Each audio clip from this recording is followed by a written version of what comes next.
Today we're going to be talking about exactly what I did to help me get to 100 miles an hour being an undersized pitcher at 5 foot 9 inches tall. My journey started from when I was a very little kid, but today we're going to dive very deep into every single subject that I think was the key reason that has allowed me to go from someone who's definitely not by any means like a crazy genetic freak, but with consistency and hard work, I was able to engineer myself into being able to throw and getting the most out of my genetics to throw close to 100 miles an hour, and I will hit 100 miles an hour this year.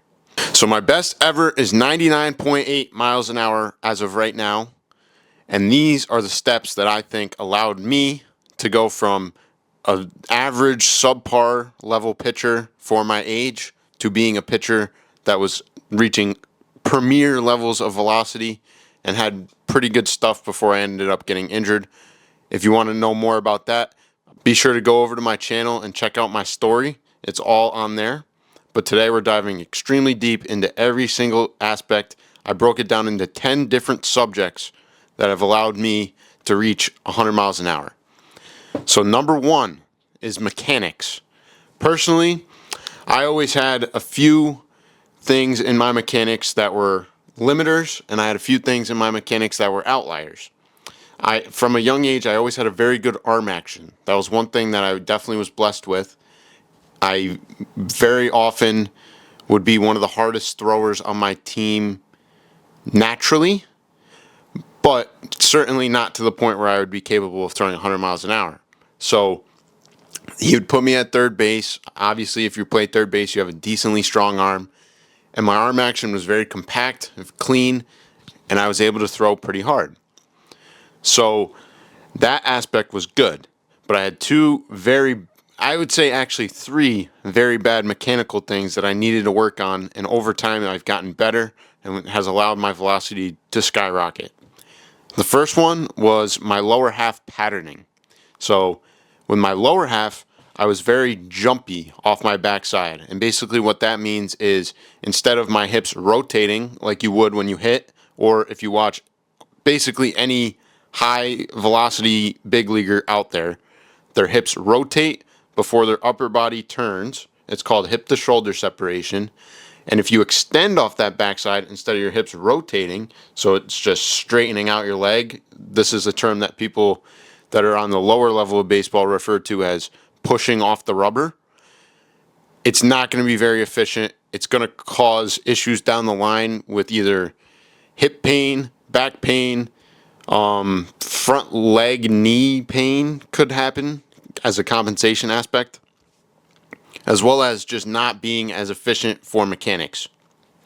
Obviously, some people can be elite compensators and get all the way to the major leagues doing it. It's few and far between, but some do. I was not going to be able to do that. So I had to reinvent the wheel with my lower half mechanics. I had to learn how to rotate my back hip. I did various things, which we will dive into in some of the other subcategories that I have listed. So I don't want to go too deep yet. But basically, that was one patterning thing I had to fix. The second patterning thing I had to fix was my glove hand. So for whatever reason, I don't know why, but I would like to just pull my glove hand super hard away from me. And that would limit how much, how closed I could be with my upper half.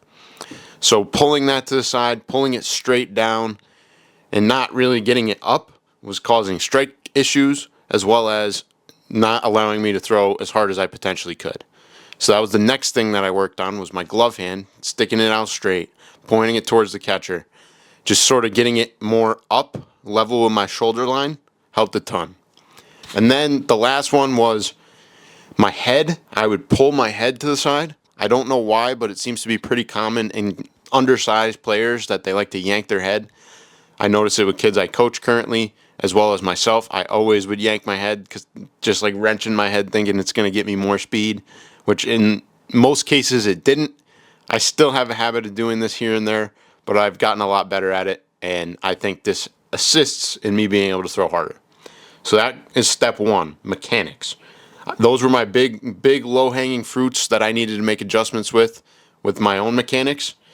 And now we're going to go into number two of why I think I've been able to throw 100 miles an hour. Weightlifting.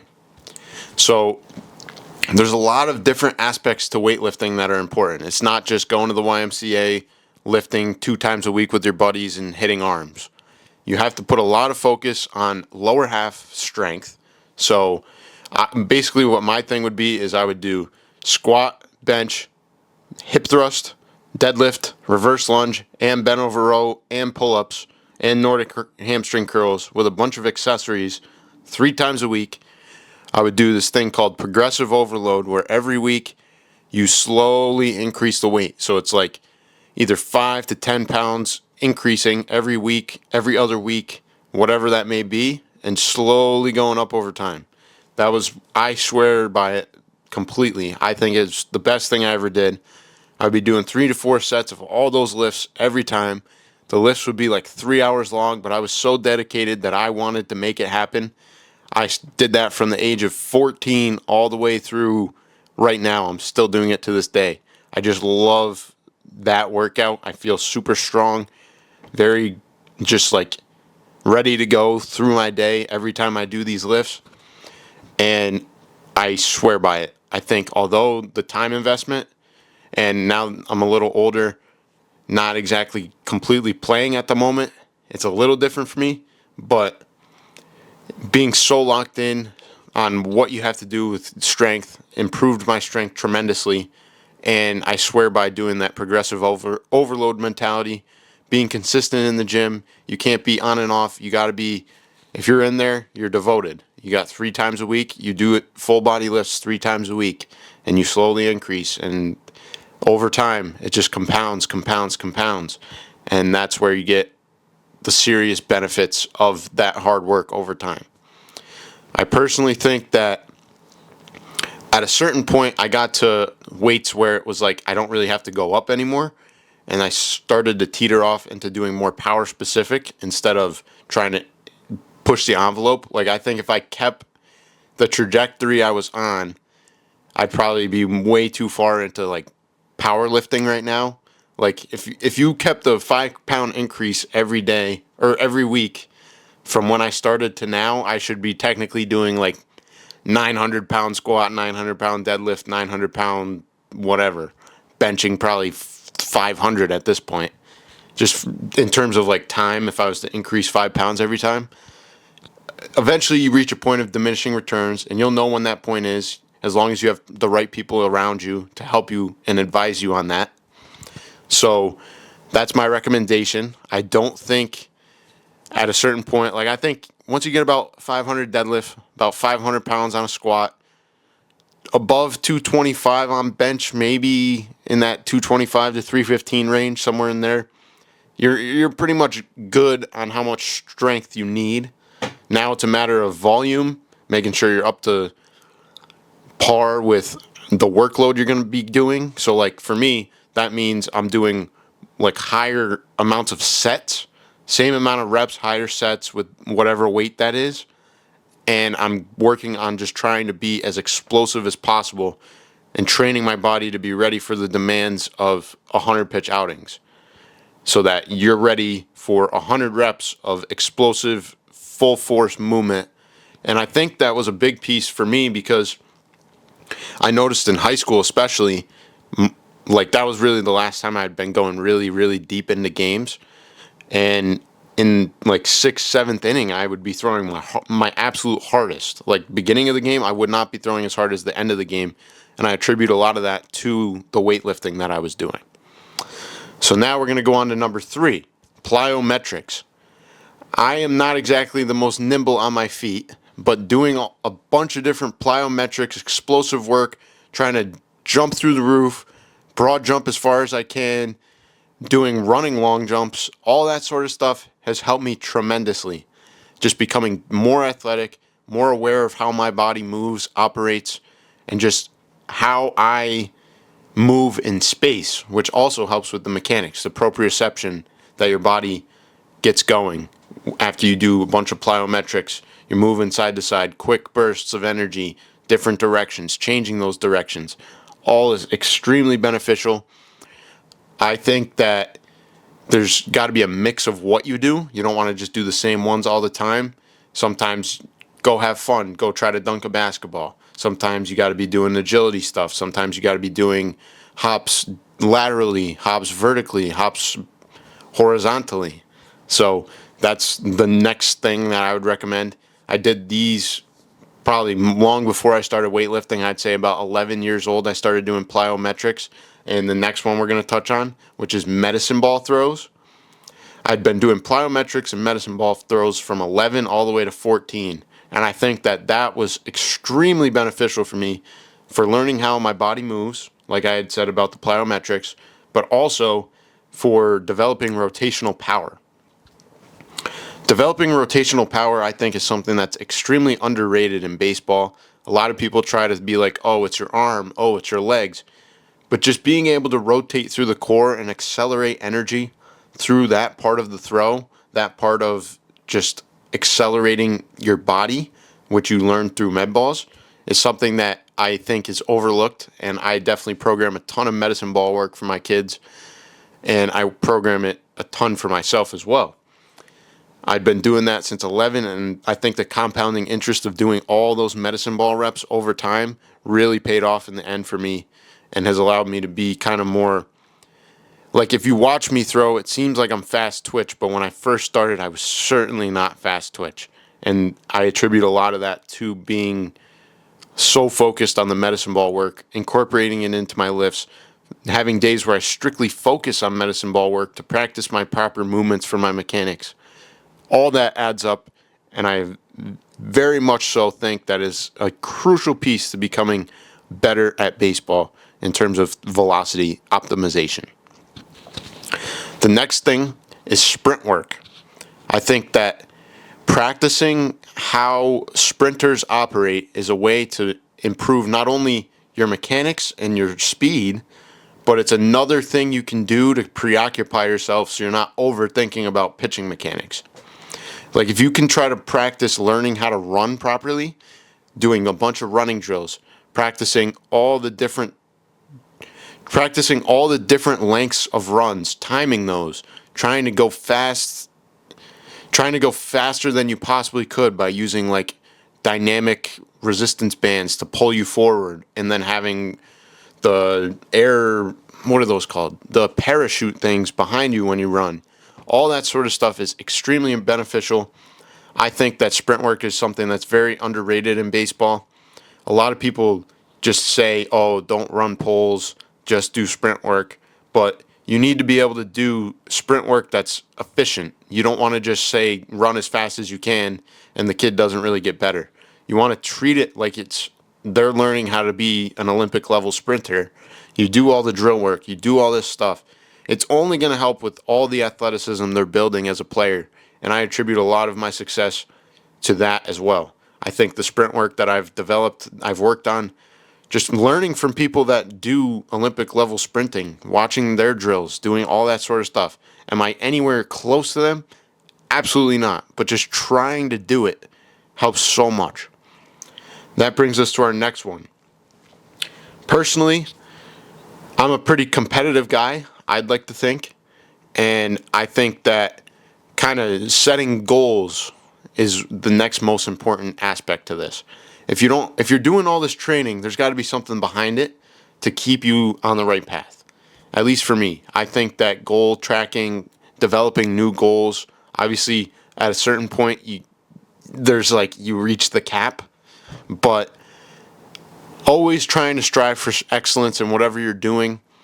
I remember one specific goal I'll give a story on was my junior year. I had just committed to school and I wanted to go to this PBR, like, I don't know if it was like a pro scouts come and watch, or it was in Cooperstown where the Baseball Hall of Fame is, at this like old fashioned field called Doubleday Field. It was all the best players in New York State, and they were only committed players. So they were juniors, sophomores that were committed to a college and wanted to go play against each other for this like all-star game thing.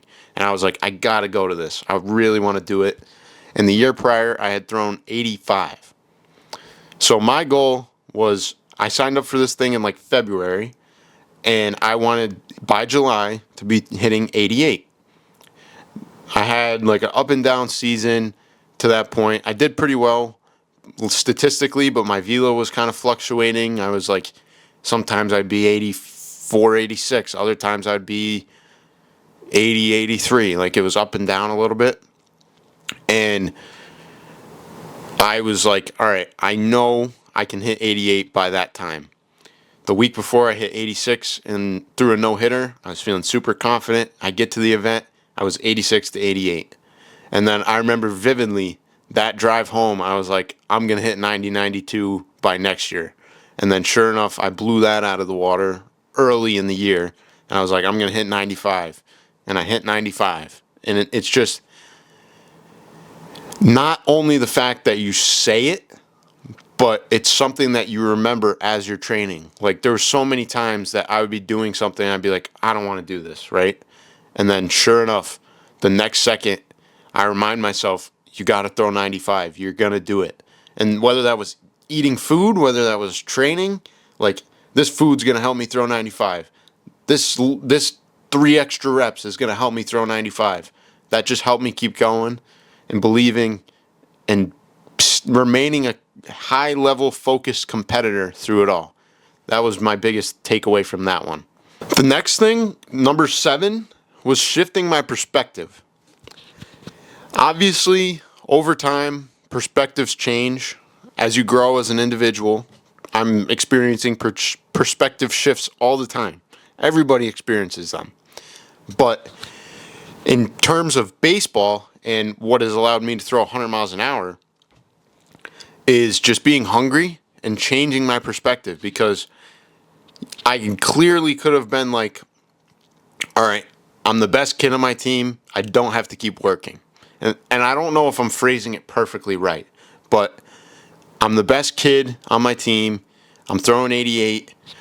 I don't need to keep working. I'm going to be a stud in college because I'm the best kid on my team in high school, right? No. You got to look at it differently. In my opinion, what I did was I used social media as a motivator. I would look at kids online. I'll give you a perfect example. That kid, Chase Petty, right? He threw 100 miles an hour. He's a year younger than me. I was like, why can't I do that? I look at guys like Giordano Ventura, who would throw 102 with ease. He's only slightly taller than me, and I'm certainly stronger and bigger than him in terms of stature, right? So, I mean, I look at that, and I'm like, I can do it. Another great example that's motivated me to try and hit 100 miles an hour. Kelvin Herrera is 5'9", 200 pounds, built just like me. Maybe I'm a little more cut than him. He might be a little more solid than I was. But 5'9", 200 pounds, and he hit 103.9 miles an hour in a Major League Baseball game. Like, things like that kept me motivated, kept me believing, like, somebody's already done it, I can do it. And just that mindset shift, instead of resting on my laurels of, I'm already the best, I don't need to keep going. No, somebody was better. Somebody has proven they can do it. I can also do it. That was a big one for me. It's just the shift of perspective that I think is very underappreciated, in my opinion, because a lot of kids are like, oh, this guy throws 95. I can't do that. Sure you can. Somebody already proved they can do it. You can do it too. You just have to work hard, believe, and find a way. I know genetic caps are certainly a thing. Don't get me wrong. I'm very blessed to be in the position I am. But if you don't at least think you can do it and believe you can do it and see that other people can do it, so why can't I? It's certainly not going to happen, right? So that leads us into the next one. It kind of went from mindset to physical again. Recovery. I think that you need to be extremely locked in on your recovery as a pitcher and just a baseball player in general. Sleeping 8 hours a night is very important. The nights that you're about to pitch, you might want to even get a little bit more. Another aspect to that is mobility. I think that mobility is one of the most important things as a pitcher, because since you're stressing your body to such a high level as a pitcher, your body is just gonna break down. Things are gonna get tight. Other things are gonna get too loose. You just need to try to use mobility as your opportunity to find like the middle ground for your body. You want to get it back to net zero as often as possible. And mobility is a great way to do that, on top of good sleep, good recovery, and probably a really good arm care program as well to make sure that your arm is back to zero. Just always trying to get back to baseline with all these sort of things is extremely important for pitching, for your health, and for raising the floor with your velocity and just performance as a pitcher in general. The next one is nutrition. So obviously recovery and nutrition are a bit similar, but personally, I think that nutrition was very important, and it's certainly dependent on the person as well. If you're already a big kid, you probably don't need to be trying to put on more weight. You might want to be a guy that's trying to get as explosive as possible and then slowly put on more weight if necessary. If you're 240 pounds, you probably don't need to put on any more weight. There's plenty of guys lighter than you that throw harder probably. But in my situation as a younger kid, I was always like one of the smallest. I would be like, I believe I was 5 foot, 100 pounds at 13. And then right before my velocity started to spike, I was like 5'7", 140. And then as I slowly went up in weight, my velocity continued to match it. So as I got from 140, I only grew 2 inches. I'm only 5'9" right now. As I went from 140 to 195, 200-ish pounds like I am right now, my velocity was steadily going up from 85 all the way to 100. Obviously, there was mechanics involved. All these things matter at the same time. But going and adding that weight, putting on that muscle, eating 3,500 to 4,000 calories every day, drinking that extra chocolate milk that you didn't want to drink, eating that extra peanut butter jelly sandwich that you didn't want to eat. All that adds up over time. You get to your athletic prime eventually, and I think that personally, nutrition is an extremely important aspect to that. Another thing is alcohol is not something I would recommend, especially if you want to recover properly and just get the right nutrition. I understand college kids want to have fun, whatever. Me personally, that isn't really my bag of tricks. I'm not big on any of that sort of stuff. However, I don't want to discourage from having a good time, but me personally, I just didn't really want to partake in any sort of things like that. And I think that really limiting like bad foods, I'm not perfect with that myself. I eat like a ton of fried food. I eat fries, I eat chips here and there. I mean, I'm not perfect, but I do think that like I don't drink soda. That's one thing I don't do. I drank a lot of chocolate milk. I don't even do that anymore. And if I'm not drinking water, I might have a lemonade at a restaurant here and there. But that's like all I'll have for liquids. I've never had any sort of creatine. I've never done any supplements of anything other than like a daily multivitamin, just to have like one of those airborne gummies to make sure I'm, I guess, keeping my immune system good. But I haven't had one of those in over a year. So I don't take anything. I just think that right now, how my body is, it's already pretty solid. And unless something changes, I'm just going to keep doing what I'm doing. And then the last thing I would say is be a sponge. So this is number 10. Be a sponge. Take everything you see online, try it out for yourself. 95% of it's not going to work, but at least you learned that it doesn't work, and you would probably, through that process, understand how it would work for somebody else. So I was a big fan of this. I come from a science background. I always wanted to be a biochemical engineer before I got to college and realized how hard it was on top of trying to play baseball. And I always loved the scientific method, and I tried to incorporate that into my baseball aspirations. So what I would do is I'd see something online. I would try it out. I'd be like, did that make me better? Did that make me worse? Or was it really not that helpful at all? And 95% of the time, like I said, it wouldn't work. I'd be like, this isn't really for me. It's not going to really help me. So I would just be like, all right, add it to the database. And then over time, you kind of get the gears spinning in your head. You're like, huh, I wonder if this could work for that guy. And it would just help you for the future, because obviously you're going to run into certain circumstances where you got to help somebody else, right? And maybe something you learn will help them. So a lot of trial and error is important.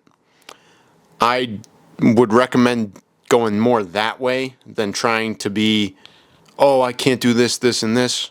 Try it out at least a little bit. It's not going to ruin you. Don't be like, this is my whole identity now, is I do this one thing and this is my new thing. No, try everything that you see, because it's going to only help you learn. It's just adding more information to your database and your physical database as well, how your body moves in space. Did it respond well to that? Did it not? I think being a sponge is a much better way to go about this than being stuck in your ways, believing that this is the only way I can do it. Always try new things, always test things out. You never know which ones are going to click and stick. So that would wrap it up. I think personally, certainly I've been blessed by God with many gifts. I'm very grateful to be in the position I am. And I have full faith that if you follow these things, you're definitely going to improve your velocity. I think that if you adopt mindsets that allow you to be like, if he did it, I can do it, that's going to be the biggest, that's going to be not only your biggest motivator, but the biggest deciding factor in how far you take it. And that can be anything. Like a kid from your town made it to the major leagues. He did it, I can do it, right? So that's the mindset you got to have. I hope you enjoyed watching this. If you haven't already, please be sure to subscribe. By 2026, my goal is to hit 100,000 subscribers on YouTube. I want to take it to the next level with informative and quality baseball content. I have a ton of exciting ideas that I'm hopefully going to be ready to do once it's not -2 degrees outside at my house and I can finally get back to the baseball field. So be sure to stay tuned for those. I have written down like probably 100 different video ideas that we're going to slowly do over time. And thank you for watching. We'll see you next time.